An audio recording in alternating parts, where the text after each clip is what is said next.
Welcome to the Dark Ascent podcast, where we enter into the deepest secrets of black magic and the left-hand path. This is episode 11, the Tao of Darkness. To learn more about our work, please visit darkascent.org.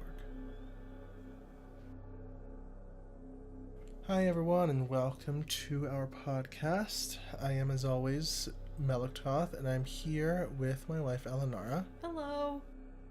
And today we are talking about something that's a little bit counterintuitive, to be honest, which is why I want to talk about it. And that is one of my favorite books, actually, the Tao Te Ching from Lao Tzu, from, Taoism. And this book can seem really right-hand path and really, white light and all that at first glance. And I think a lot of translations of this book can make it seem that way. But as I'll discuss soon, I actually don't think it is. I actually think it's neither right nor left-hand path, and it's just in how you apply it. So we're going to be talking about a little bit of that because in my own life, the use of, I guess I could call it the Tao, has been one of the most transformative forces in living my life the way I want to and getting the things I want to get. And so I'll be talking about that, but not only that, but also, darkness. What is darkness? Which we talked about a little bit in some of the previous podcasts when we were talking about thought forms and gods and demons and angels and so on and so forth. But I really want to define that a little bit better as it applies to the Tao, because actually the Tao Te Ching has a lot to say about that, and also the light. So where I want to start out with actually is this sort of misconception. And to be fair, I started out with this misconception, so it's not totally unreasonable. And if the master makes a mistake. Okay, that's a little far, but I was kind of kidding, but you're the expert, and if the expert Sure. makes a mistake, then anyone can make a mistake. Sure. So one of the misconceptions is that the right-hand path is all about light, and the left-hand path is all about darkness. We both used to think that. Yes, it's really easy to think that, and especially because there's so many misconceptions about black magic and about the left-hand path. And to be honest, up until recently, up until maybe a few decades ago, like especially with the start of the Church of Satan and that kind of stuff, the left-hand path was really whatever that magician didn't like. So Aleister Crowley used to talk about the Black Brothers, people who used magic for their own desires. God forbid. I mean, that's horrible, You'd think he would. You'd think so. All the stuff and talking about the Lama and Will. Yeah. And then he's like, oh, don't do it for that. I'm like, what? That doesn't make any sense to me. I know. And so, he was very much against that. Even, Madame Blavatsky, who started Theosophy, even though she actually had a magazine called Lucifer. Did she really? She did, yes. Even though she had a magazine called Lucifer, she still kind of believed in, black magic being evil. That's really weird. I know. And so, people have always sort of seen black magic as what they weren't doing. It's sort of an us versus them sort of mentality. It was only really with the birth of the Church of Satan, and then later, I think the Temple of Set, which is another huge organization on the left-hand path, that we started to get a better definition of what exactly the left-hand path was. But, there are still a lot of people, even on the left-hand path. I mean, to be fair, there are a lot of people on the left-hand path who are very, very, very, very on the dark side. And I'm not saying that's a good or bad thing. But, there's, even among those on the left-hand path, there's this idea that it's all darkness. You have to work with only the darkness on the left-hand path. One of the things that surprised me, when I first started getting on the left-hand path, I joined a forum, as I often do, with whatever I'm exploring, about black magic and the left-hand path. And a lot of the people on there actually worked with both demons and angels. Now, some did work with only demons, but a lot of people worked with both, surprisingly. And they said, from their own experience, that there actually wasn't as much of a conflict between these two types of beings as people thought. Now, me at the time, I was just getting into it, so demons were awesome, and they are awesome. But that's all I wanted to do. So I'm like, well, no, thank you. That's okay. And again, to be fair, there are a lot of people who really, really go all out with the dark imagery and with the kind of rebellious sort of thing. And that's not a bad thing, but I think sometimes the execution of that, and I'll talk about this a little bit later, I think the execution of that can be a little bit dangerous. And so what I came to realize over time, now again, I've been a big believer in the Tao and the Tao Te Ching for several years. It's played a big part of my life. It's really what has proved to be the most true for me. But what I came to see over time was that there's actually both light and dark really on both paths. Now, on the right-hand path, people do tend to diminish the dark. There are some people on the right-hand path who give lip service to the dark, who will say, you have to integrate your shadow side and that kind of stuff. But overall, negative emotions are very discouraged or very frowned upon. Pursuing matter, pursuing, prosperity just for yourself. Now abundance is a big key word on the right-hand path, but it's sort of like in service to the world and that kind of thing. Even shamanism is very shadow self oriented. Yeah. It's like dark and light. Mm-hmm. But then they don't like when you charge for your services necessarily. Yeah, that's a big taboo with a lot of right-hand path people, because money is, somehow less than. But on the left-hand path, again, there are some people who do work with only darkness, but there are actually a lot of people who will work with both light and dark. Now, I'm going to define both of these because it really does illustrate. It's actually very well illustrated in the Tao Te Ching, so I'm going to read some chapters here soon. But I actually received, it's going to be another one of the times, I received a message from Lucifer yesterday, and I wrote it down. That you didn't tell me about? I'm sorry. No, you're not. You're right, I'm not. But I received this message because I was asking him, okay, well, what's the connection between the right-hand path, left-hand path, light and dark? How is it, can we be on the left-hand path and embrace both light and dark? How does that work? So I'm going to read this quote from him, and then after that, we will get into the Tao and the Tao Te Ching. The left-hand path is not to strictly use darkness instead of light. It is to master the use of these two forces for one's own will, while the right-hand path is to subject oneself to the natural flow of these forces sans personal will. Yet the paradox of the right-hand path is that to give up personal will is never entirely possible, and indeed to give up will is itself a willful action. Thus it is incomplete, and such followers of the right-hand path are deluded. So, a little bit strong language from Lucifer, but, that is what he told me yesterday about, how these are related. And so what I got out of that basically is that it's not about, light is the right-hand path and dark is the left-hand path or that kind of thing. It's what is your relation to these forces? So on the left-hand path, you're going to master them. You're going to be the master over them and, carry out your own will. While on the right-hand path, you're going to sort of subject yourself to them. You're going to surrender to them, to the, or maybe just to the light even, to the flow of the universe or to the wisdom of or the will of God or something like that. You're going to give up your own will. So that to me is the difference. Well, that's what he said. And I think that really well illustrates, what we'll be talking about today. So again, it's not light is right-hand path, dark is left-hand path. There is much more focus on the dark. And I think some people get carried away with that, where they're like, okay, well now there are no rules. We can focus on the darkness. So now we're just going to cut out the light. But as you will see, that's not exactly possible. Okay, so I'll get into the Tao Te Ching now because I think it will really well illustrate what I'm trying to talk about here. So, one of my favorite chapters from the Tao Te Ching is chapter 1. I mean, it starts out so well. It only gets better, right? It only gets better, yeah. It's an awesome first chapter.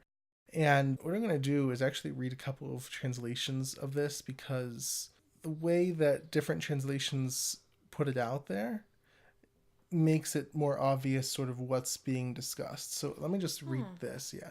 My favorite translation is Stephen Mitchell. And actually, I'll link to that in the show notes. And actually, those who are subscribed to the Circle of Darkness, I actually send out a copy of this translation of the Tao Te Ching in the first issue they receive. So I'm not sure if they were a little surprised when I got that in the mail, but we'll see about that. Because it's just, to me, so important. Like, this is really groundbreaking, I believe, even though it's 2,500 years old. But it just so well describes how things work. Mm-hmm. Anyway, let me read. So this is the translation by Stephen Mitchell, and this is chapter 1. The Tao that can be told is not the eternal Tao. The name that can be named is not the eternal name. The unnameable is the eternally real. Naming is the origin of all particular things. Free from desire, you realize the mystery. Caught in desire, you see only the manifestations. Yet mystery and manifestation arise from the same source. This source is called darkness. Darkness from darkness, the gateway to all understanding. Now I give a little emphasis on the word darkness, because here it is, darkness. The thing I find fascinating about Taoism, about the Tao Te Ching especially, in Lao Tzu's writings, is that he's not afraid of darkness. No. And in fact, he kind of hints here that everything comes from darkness. Okay, and he sort of contrasts these two forces. Okay, you have that which is unnameable, that which is eternal, and then that which is named and that which is manifest. And so you have these two sort of forces, and then he says they both come from the same source. He says, yet mystery and manifestations arise from the same source. And that refers to these two sort of instances of, the way I see it is like two different ways of seeing the Tao, two different expressions, two different perspectives. Not even, sort of two sides of the same coin, but more just two aspects that are from the same source. So to sort of illustrate this, I'm going to also read, there's one from Gia-Fu Feng and J. English.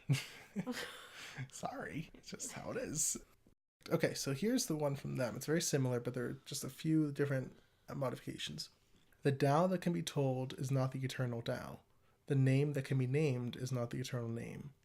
The nameless is the beginning of heaven and earth. The named is the mother of the 10,000 things. Ever desireless, one can see the mystery. Ever desiring, one sees the manifestations. These two spring from the same source, but differ in name. This appears as darkness. Darkness within darkness, the gate to all mystery. Wow, that is different. That is a little bit different, right? So, one thing I like about Stephen Mitchell is he makes it more understandable for, modern readers, I think.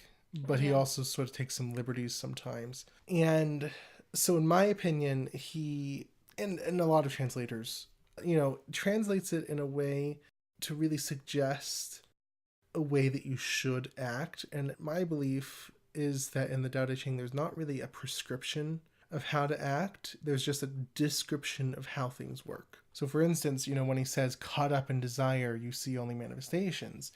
It's sort of this negative, when you're caught in desire, when you're attached with like a Buddhist sort of idea, like you're only seeing the form of things, right? This sort of implied negative stance. But to me, that's not really there. And I think the other translation sort of clarifies that. It says, without desire, you see this, but with desire, you see that.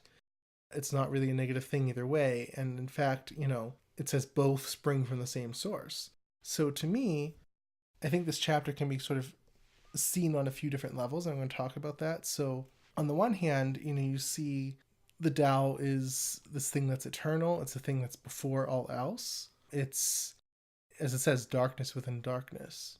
So I sort of see this as this sort of absolute darkness before anything. And so when, again, we're contrasting these two different things. You have the Tao that's eternal, and then you have that which is named, which is the origin of all things, or the mother of 10,000 things, as the other translation said. And with the next lines, it says, free from desire, you realize the mystery, and caught in desire, you see only the manifestations. So to me, on the surface level, this suggests that, when we're without desire, when we're not attached, is I think a little better way of saying it, when we're not attached to desire, we can really see the essence of things, the mystery, the essence. And then when we're attached, we're just seeing the things. We're just seeing, okay, if I have money, I'll be happy. If I have that relationship, I'll be happy. If I, we're seeing the manifestations. That's all we're sort of blinded by those manifestations. I think that's one way you can see it. But a deeper level, because when I'm reading this, I'm seeing two contrasting forces. Not really forces even, because they're both the Tao, but they're just two contrasting aspects. So we have, the unnameable, which is the sort of dark aspect, and the naming, or that which is named, which is the sort of light aspect. And so, on the one hand, you have mystery, again, sort of darkness, sort of yin, and then, the manifestation, sort of the yang part. So you have this like dark and light, like you have the mystery and then the manifestations. And then as mystery and manifestations arise from the same source. So you have like the essence, the formless, the unmanifest, and then you have the form and the manifest. And it's just saying they're both the same thing. They both come from the same place. It's kind of like different levels, sort of, Right. It depends. It's however you choose to see the world. Exactly. So it's not saying, caught up in desire and you're only seeing manifestations, It's just saying, the unmanifest and the manifest are both the Tao. It's both the same thing. But maybe, if you really want to see the truth, then you go into the deeper part of it, into the essence. To me, it also sort of suggests a little bit of what we do in magic, which is we name things. So to name something is to kind of bring it into existence, or to identify a desire, to identify what you're working towards, a goal or something, is sort of to bring it into existence. And so it feeds off of this interrelationship between the dark and the light, or the unmanifest and the manifest, where you have, on one level the mystery, and then you name it, you sort of focus on it, you give form to it, and it comes into the material world as a manifestation. So to me, it sort of gives this link between the two.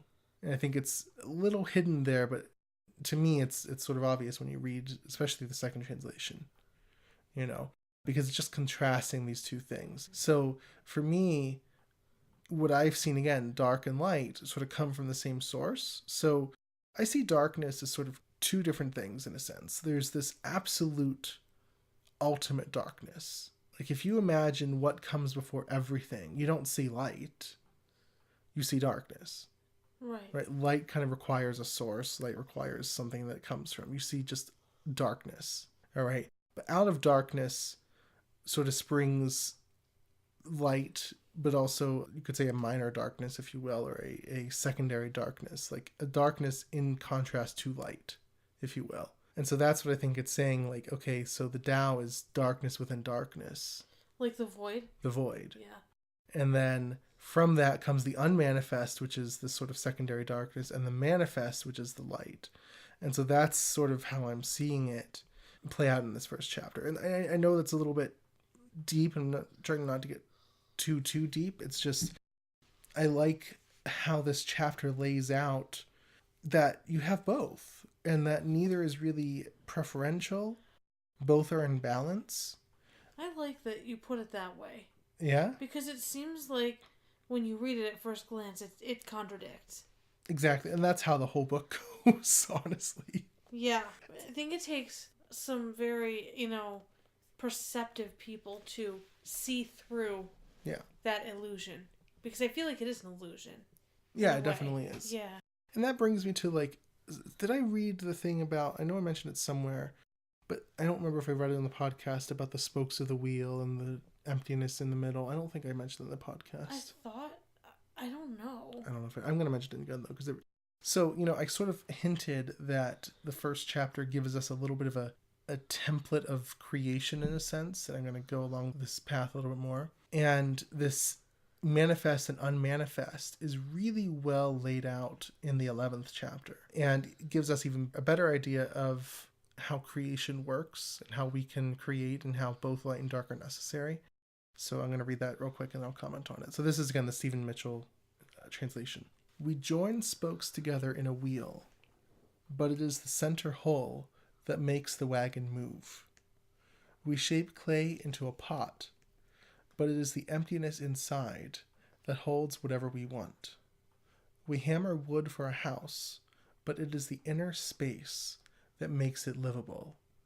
We work with being, but non-being is what we use.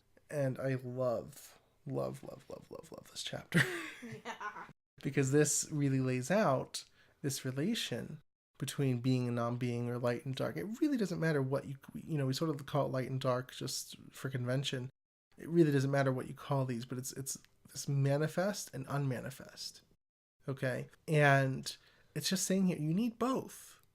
This is why you need both. Because, okay, so if you just have the spokes of a wheel and you don't join them so there's like the center hub or the center hole, you're not going to have much of a wheel. Right. Right? Or a donut. You have to have the space in the Or you have a donut hole. Sure, that works. It does, the Tao though. of donuts. But it's true, though. Because there's a space in the middle that you can put your finger through. Sure. Yeah. I'm really serious. I know. But the same for like a clay pot. You have... What makes a pot? What really makes a pot is the space in the middle. Yeah. You can't have much of a pot if it's just a flat disc or just a hunk of metal or something, or clay. Can't cook pasta on a flat disc. Not really, no. Or a house. Like imagine a house. Imagine you just put a whole bunch of wood together and you forget to sort of include the emptiness inside. It's like, well, where do I live? On top. So he says, we work with being, but non-being is what we use.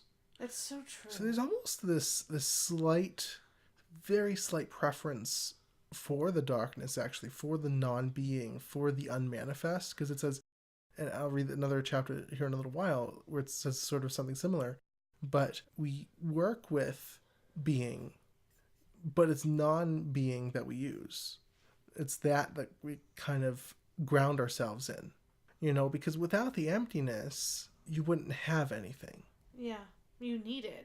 And, so on the other hand, without the manifestation, because a lot of spiritual people say, like, they sort of only focus on the unmanifest, they sort of only focus on the non-being, or like pure awareness, or ascending above, I don't know, third dimension, or I don't know, whatever. But without the manifestation, what do you have? So giving the same sort of metaphors, without the spokes of the wheel, if you only have the emptiness, you still don't have a wheel. You don't have anything. Or without the clay, you don't have a pot. Or without the wood, you don't have a house. So it's like they shape each other. Yeah.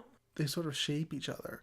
The non-being sort of gives shape to the being, but the being is needed to do anything in the material world. So you have this relation, this very kind of dependent relationship between the two that are absolutely necessary. So this is why, to me, it's just, you can't just work with light and you can't just work with darkness. So to me, light is stasis and dark is dynamism. That's like, if I had to give one word definitions for each of these forces, that's what I would give. Because the light is sort of, in Hinduism, they have this idea of Maya, which is illusion. And Maya is actually not necessarily all bad. It's actually just another form of Shakti, which is the divine feminine. And Shakti is a very powerful force. But she also is Maya, who weaves the illusion that keeps us stuck, that keeps us, dreaming the imaginary dream here and not realizing who we really are. And so form, if, light is form or manifestation, without the emptiness, without non-being, just becomes these sort of static structures. And so one way I see it is that the light is sort of thought. Okay, and when you really look at it, the whole world is made of thought. The whole world is made of stories. That's true. This is what I talk to clients a lot about, is that, someone will come to me and say they want a relationship, they want a job, they want money or whatever. And a lot of what's going on is just stories. Okay, I want a relationship because to be alone means that I'm powerless or worthless or not loved or blah, blah, blah, whatever. Or I want money, and money is hard to get, and we have all these stories around money, and you can't really have money or else you're selfish, and all these sort of stories, and even the stories that society propagates. I talked a while ago, almost towards the beginning of this whole podcast, about default reality. Default reality is nothing but stories and thoughts, right? So you have these thoughts or these stories that weave together into this illusion, this web that keeps us stuck. It's like the allegory of the cave where the people are chained up and just watching the shadows on the wall. Well, those shadows are just the stories that they think are real and yet are not. And to me, this is really why darkness is seen as rebellious and why it's seen as satanic, why it's seen as bad. So let's see it from one of these people in the allegorical cave who are just watching the shadows, who just believe in these stories. And they have these nice preconceived notions of how life is supposed to go. And, if you are good, then God will reward you. And, you can't be selfish. And, you have these sort of ideas about money and about love and about all these different things, right? And it's this default reality that they sort of fall into by default.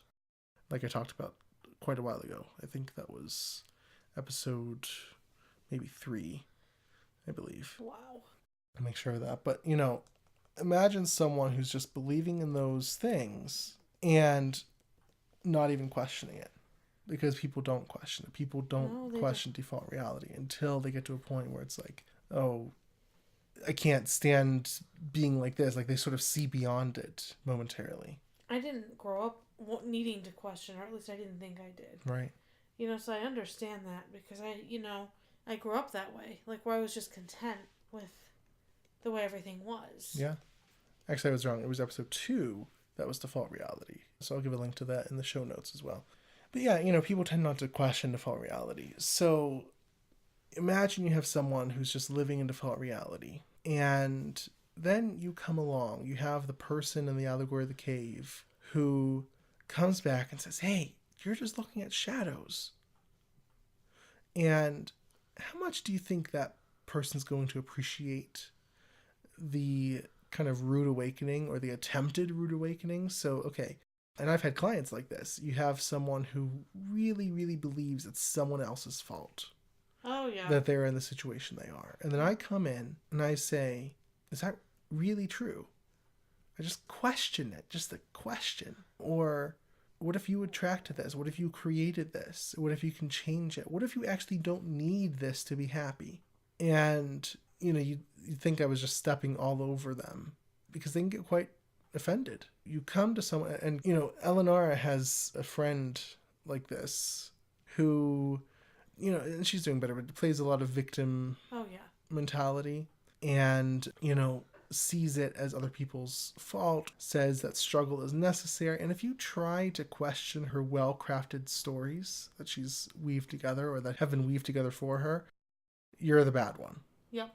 Right. And so that's why darkness is sort of seen as rebellious, I think, is because the light, without the guidance of the dark, gets itself just like thoughts do, just like stories do, because that's really what the light is. Just these, if you imagine an old movie projector and you have, just the light being projected on the screen, that's exactly what happens. The light's projected, but it's following kind of predetermined patterns. They're already written out, just like the movie is, right? And so you have these stories. You have these stories playing out on the screen, on the projector of our mind, on our reality. This is the objective universe, you could say. And when you come in and you question that, is that actually true? could we explain it in some other way, or can you see this in some other way that's more empowering to you? Well, now you're the bad one. Yep. You're the one that's coming in and ruining, even if it's not empowering to them at all, even if they don't like what you're trying to tell them, you're the one that's kind of ruining their whole setup. And, you're seen as, you don't understand me, and blah, blah, right. blah, blah, blah. Exactly. Right. So, and that's why, like, in religious circles, like, questioning is so frowned upon, because you're destroying that well-crafted structure that they set up for themselves, this sort of prison of sorts that they set up for themselves, and you're poking holes in it. Yep. You're saying, wait a second, actually none of that's true. And if you just look, those are actually just shadows. Let me take you out into the actual sun, into the actual light, and you'll see what's actually true. Back to the allegory of the cave. So that's what light is when it's off track. When you just have the being without the intelligence of the Tao or of non-being. And that's why the Tao Te Ching, I think, is so powerful, because it brings in that intelligence. It brings in that darkness that gives shape and form and guidance to the manifestation of being. And so I think a lot of times when it's talking about desire being bad, or in some way, that's really what it's talking about, is that you are crafting these stories for yourself. You're believing that you need this thing in order to be happy, or that which is never true, right? Now, in magic, of course, you can have everything and anything that you want, but you can't have it as long as you believe, as long as you're under the mistaken belief that you need it. And that's the difference. Right? So, and that's a hard distinction. It is a hard distinction. So to sort of go with this, I'm going to read chapter 28. In my head, I sort of called this chapter the template of manifestation, because it really describes this so well.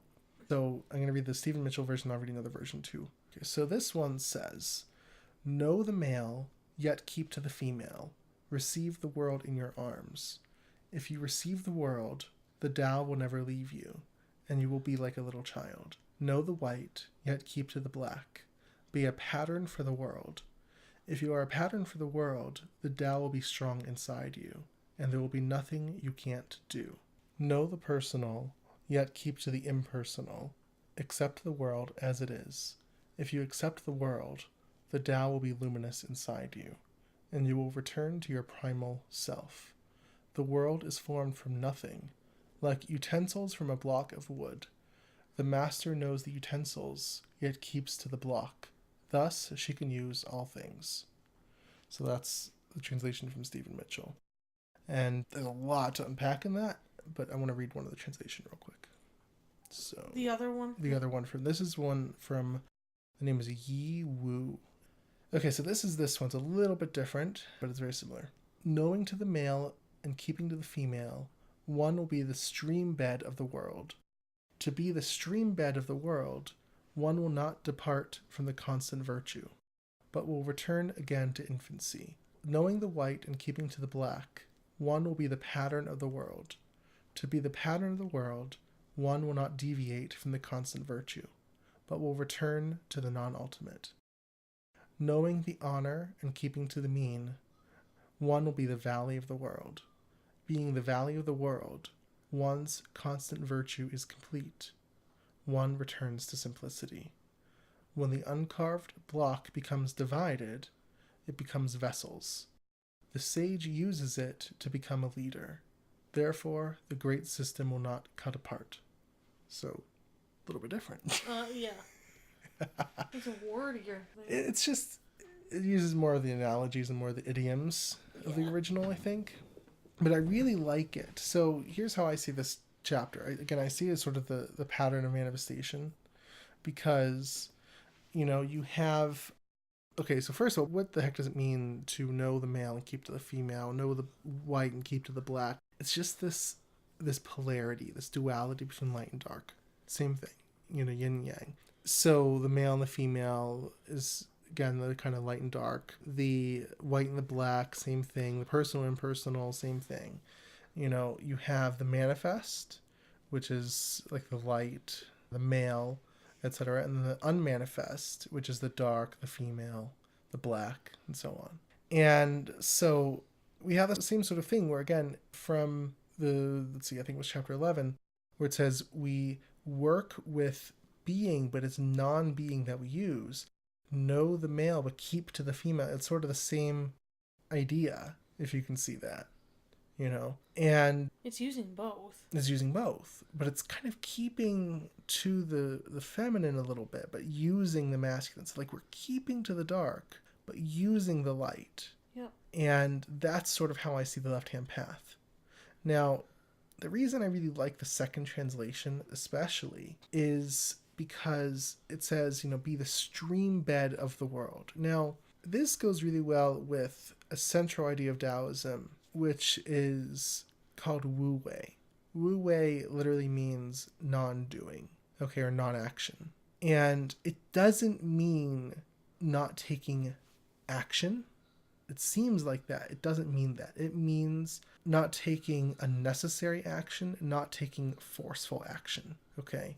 And this is actually something I see happening quite a bit on the left-hand path, where people think because they're using black magic, they can just use force. I'm going to talk about Wu Wei in just a minute. But so what I like about being the stream bed of the world is that it seems passive. So if you imagine a river or a stream, and the metaphor is, it's following the stream bed, like we're following the Tao or the flow, right? If we are the stream bed, then, in a sense, isn't the flow following us? That's interesting. Right. This is what I mean by the sort of left-hand path possibility in the Tao Te Ching, which I'll talk about in a second. But, being the stream bed to me means we are the shape. It's sort of, in the whole Tao Te Ching, there's this emphasis, this repetition of the idea that being soft, being formless, being shapeless, being gentle will overcome strength every time. The feminine will overcome the masculine. It even uses the metaphor of water, can overcome pretty much anything. And so being the stream bed, yes, it kind of represents flow, but it also sort of represents, aren't we sort of shaping the flow? Are we sort of shaping how things go? Even being the valley, I mentioned the valley, same sort of thing. Aren't we sort of shaping, a valley will shape what's in it. You have to follow the contours of that valley. Well, if I'm the valley, I have a lot of power, don't I? Now, maybe not, like the stereotypical masculine force would be, no, I want to be the forceful, like let's say a mountain, or let's say like something that's very strong. Mm. Being the valley, you get to control how things are shaped. That's true. Or being the stream bed, right? Because then the river has to follow it. Right. And so, to me, this is a really powerful metaphor because, you're having to follow, or the world is sort of having to follow you. Mm. So I think that's, there's this other line, being the pattern of the world. I almost forgot this part. So some translations put this as the model of the world. And I get that, maybe on a surface level reading, you can sort of see this as, okay, well, I'm the model, I'm the example of the world and that. But to me, none of the rest of the chapter really says that. Yeah. As, I'm just the model of the world. People can look up to me. No, that's not how I see it. Being the pattern of the world, I see that as I am the pattern by which the world has to fit into. I'm the pattern for the manifestation that comes forth from darkness, right? That is how I see being the pattern of the world. So again, being the stream bed, being the valley, being the pattern. That's one of my favorite metaphors. Even though I don't know if Lao Tzu, intended that, he may have been very right-hand path. I really don't know. It was very revolutionary for his time, for the way he saw things. But regardless, we're just looking at pointers. And this is just what it reminds me of, and I think it's valuable. So when we're talking about this, I want to read one more chapter and then I'll sort of bring all these together and say how this really fits in the left-hand path. So we're looking at chapter 48, and this is sort of like the Wu Wei chapter. It's all throughout the book, but this is sort of how it all comes together and how Wu Wei works, okay? And why it's not really just not taking action. So I'm going to talk more about Wu Wei. So, in pursuit of knowledge, every day something is added. In the practice of the Tao, every day something is dropped. Less and less do you need to force things, until finally you arrive at non-action.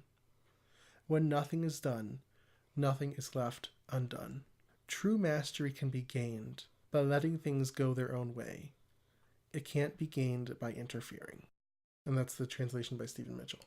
So that to me is like the Wu Wei chapter, because it's like you slowly give up action and force until you come to total non-action. And when you are in non-action, nothing is left undone. So, okay, those are the kind of top 4 chapters I wanted to bring up today. And hopefully that wasn't too rushed, but I want to weave these together into this image of how exactly this fits into black magic. Like, okay, so what? Like, that all sort of sounds very nice and very light and right-hand path. It's not. Here's the thing. So going back to Lucifer's quote earlier about it's not light or dark, it's what you do with the light and dark. It's whether you control it and master it, or whether you subject yourself to it.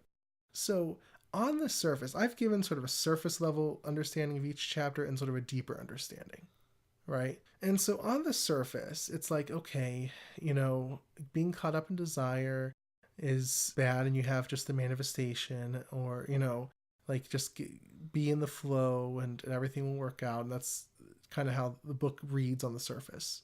And so on the right-hand path, you would see that and say, okay, I give up my will, and then the Tao will take over, the Tao will flow through me, and everything will work out. And that's sort of the traditional right-hand path interpretation.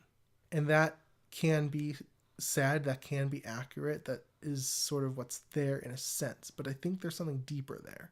And I think I've shown, at least to me satisfactorily, that there is a deeper interpretation that says, wait a second, I can be the emptiness that shapes the wheel, or the pot of clay, or the house. I can be like the stream bed that shapes the river. I can be the pattern of the world that shapes the manifestation. I can be the mystery that shapes the manifestation that, they both come from the Tao, as chapter 1 said, right? I can do that. I can take non-action. The center of the wheel doesn't take action. It's the spokes that move. That's so true. Right? The emptiness of the house doesn't do anything. It's the wood that holds up all the force. And so I can be at the center. I can be the one that shapes the world around me and take on none of the force. That's the Tao. So to me, the left-hand path of Taoism, of the Tao Te Ching, is to say, okay, we have the Tao, that's great. But the left-hand path is all about self-deification. I am God. I am the God of my reality. And so I look at that and I say, okay, great. I can sort of become the Tao, become the flow, or redirect it for my own purposes.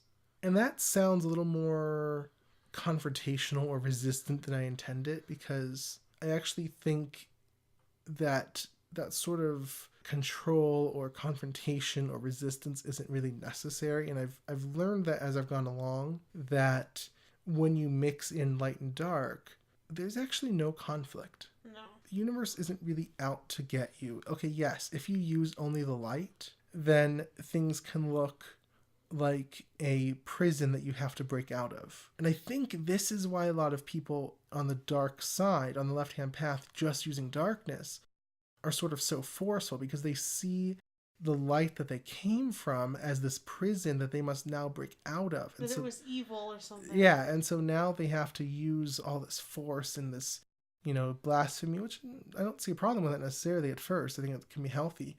But all this force and rebellion and so on and so forth to get out of the prison of the light that they were in, the prison of thought, the prison of stories, the prison of Maya that they were in, so they can be free to do what they want and live their own lives. They're going about it the wrong way, though. They're sort of going to the other extreme. Yeah.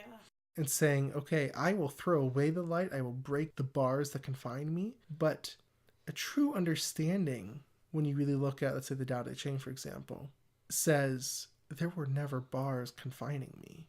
That was all the story. That's the whole point. Yep. It's like there's this Eastern analogy, this metaphor, this parable of sorts. And Byron Katie, who's a spiritual teacher, loves to give this analogy. And basically it goes that, you're walking along a road and you see a snake. And, you become really afraid of that snake until after a while you're freaking out or whatever. And until after a while you realize, wait a second, that's not a snake, that's a rope, right? It was just an illusion of the light. I just saw it wrong. Once you see that it's a rope, you don't have to break out of like getting away from the snake or killing the snake. That whole thing is just illusion. That's just, it's not useful. It's not real. Now, even if 100 other people come along and freak out about the snake, it's not a snake. So this sort of rebellion against the light of trying to break out of the chains of the cave, so to speak, of the allegory of the cave, is just the snake. It's just more of the snake. It's just sort of actually feeding into the light in a sense, because you're just really playing into the stories. It's like people who curse other people, for example. It's right. like, you think it's a good idea, but then it's like, well, you wouldn't have to do that if you didn't, like, take responsibility. Mm-hmm. Right. So if you see the snake as a rope, if you realize there was no harm there was no prison there were no chains after all, ever, then all you're left with is just, oh, wait, the universe is not out to get me. I was just in a dream. I was just in an illusion. Now I've awakened from that, and I can live my life. Yeah. I can learn how to master my reality.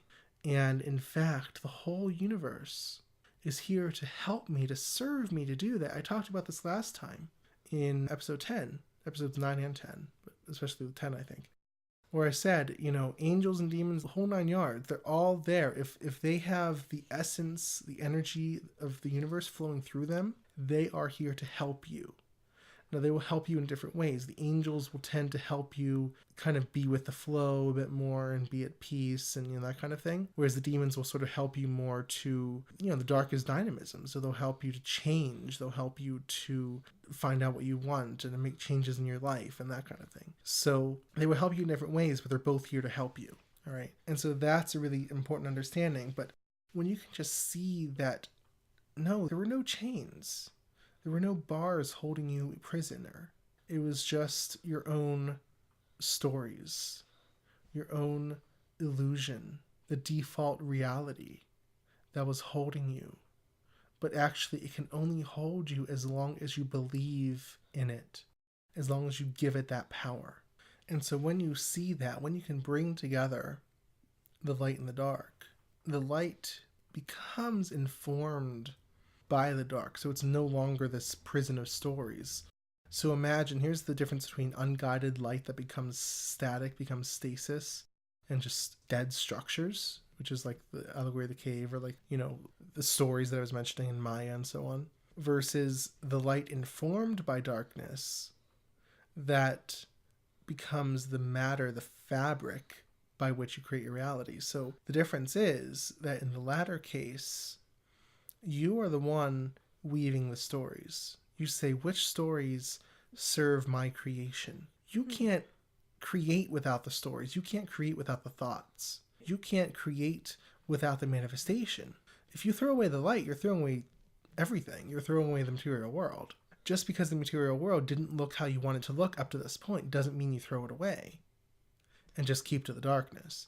It means that you bring it all together and you master the dream, the illusion. You become the weaver of that illusion to look how you want it to look. And so, when we talk about Wu Wei in that 48th chapter, again, that doesn't mean non-action. What that means is you're sort of going with the Tao.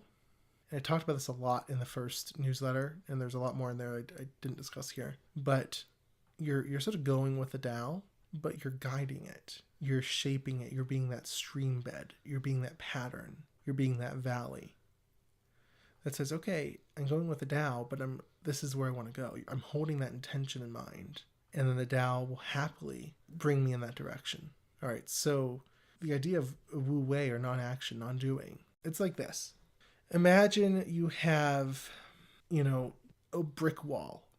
And you're just pushing against that brick wall because you have this idea that you need to knock over that brick wall. So you're just pushing. And it's not happening. You say, okay, I just need to exert more force. And you're pushing. And nothing's happening. The way of some black magicians, unfortunately, is to bring in a sledgehammer and bull over that wall. Right? Like, I'm going to knock over this wall. If I have to bring in a bulldozer, I'm just going to knock over this wall with all the force that I have at my command. That's sort of like the stereotypical black magician way. Yep. The way of the Tao, to me, the true black magician that knows how to work with the forces of the universe, they do exactly what water does. You go around a stupid wall. Or if you can't, you climb over it. Or you climb over it. Water goes by the path of least resistance. You just go around the wall, right? I mean, you just find a way around, over, through, under, whatever, that wall. That's what water does. And that's why the Tao Te Ching talks all the time about water. And, water is sort of like the Tao because it just flows, right? So that, to me, really illustrates well. Like, you're not taking action. You're just taking intelligent action. You're taking the path of least resistance. You're taking the path of least effort. And I noticed when I was a senior in college, I feel like I barely worked. Okay. Sure. Like, I really thought that I was very lazy. I did the least minimal amount of effort, of work, Mm-hmm. But I did better in that year than I ever did. Yeah. And that's why. Because I was just like, you know what? I'm done with this. Yeah. But I did better in college. I had a better GPA that year. And my parents thought I'd do worse because I had gotten married. Mm-hmm. And, living with a new partner, a new spouse, might bring our grades down. But it wasn't true for me. Right. It actually increased. Yeah. And I did better. Because I wasn't forcing. Exactly. And sort of contrasting this, I wanted to give this story. Eleanor had this little fight with our pantry. We have these doors that are like, they slide open. They're on these tracks. And you just very gently slide them open. Well, Eleanor... I opened it fine. ...has been really good at breaking them. And it's because when it won't shut right away, she likes to try to force it. Like, I'm just going to push that thing closed. And I was the one to deal with that last night. I had to try to, and I failed. I couldn't get it back on track. It was like a 2-person job. My mother came over today and she helped us get it back on track, and I'd help her lift the door. It was like the whole thing was off. But it's like with the door, you have to use the least possible force. In fact, if you try really hard to open it, you're probably going to ruin it. Yep. But if you just sort of gently nudge it, it'll open really easily. Or at least that's the idea. Sometimes it doesn't work. But it's a really good metaphor for Wu Wei. But, it's something I've used a lot in my own life, and I've talked about this extensively in the past. But, anytime I feel like I'm getting into effort, I just sort of let go, and instantly things work out. And again, it doesn't mean you don't take action. It just means the action you take arises naturally. It's not forceful. It's not resistant. You're not opposing something in the universe. You're just going with the flow of things. And so, again, this to me is true left-hand path.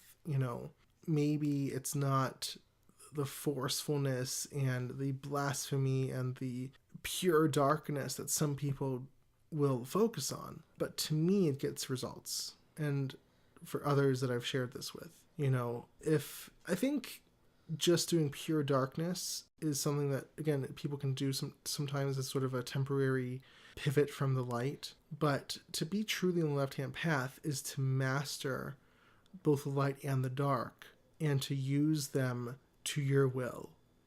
Okay? Versus, again, the right-hand path where you're sort of subjecting yourself to the light and you're just sort of giving in and whatnot. So this is what I wanted to mention today, because next week and a lot of next month probably, we're getting into more specifics about spirits and especially demons. But I just wanted to talk about the light and the dark a little bit more because to me, it's reasonable and helpful to work with any sorts of beings that you want to.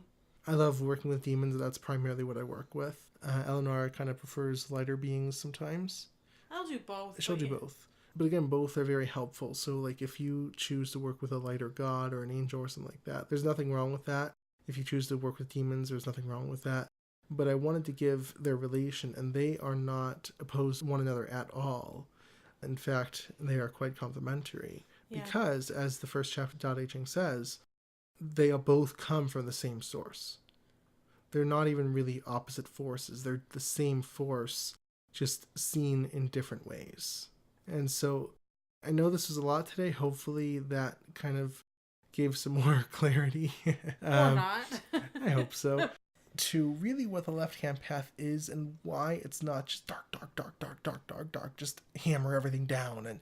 And some people really get into that and be super scary about it. And I hate it. Their energy's all messed up. And that, if that's a preference, that's fine. But I think really bringing both together and weaving them together and then using them to your will is really what ultimate darkness is about. Is really, again, darkness is the first force, the void. That's what came first. And so it is still darkness, but out of darkness sprang light. And so you keep to the darkness, use the light, and that is true black magic. And so we will continue this a lot more in the next podcast. We're talking about spirits and so on, demons and things like that. But hopefully this clarifies what's really at play here. So if you would like to go deeper, you can check out the Circle of Darkness, which is our print newsletter. We're releasing it. This is on March 29th, so this will be released in just a couple days. It'll be going out April 1st, so you have to the end of the 31st to sign up. So I encourage you to do that. We're going to be talking more about darkness, what the Dark Ascent is, exactly what that means to ascend, and so that'll be the topic of our next newsletter. To check out the newsletter, you can go to darkascent.org/circle. But I hope you enjoyed this podcast, even though there was a lot to it. You might want to listen to it a few times. Yeah, for sure. To see the show notes, you can go to darkascent.org/DA011. And I hope that everyone has a wonderful week. We will be back next Friday for another episode of the Dark Ascent podcast. Thanks, everyone. Have a great night.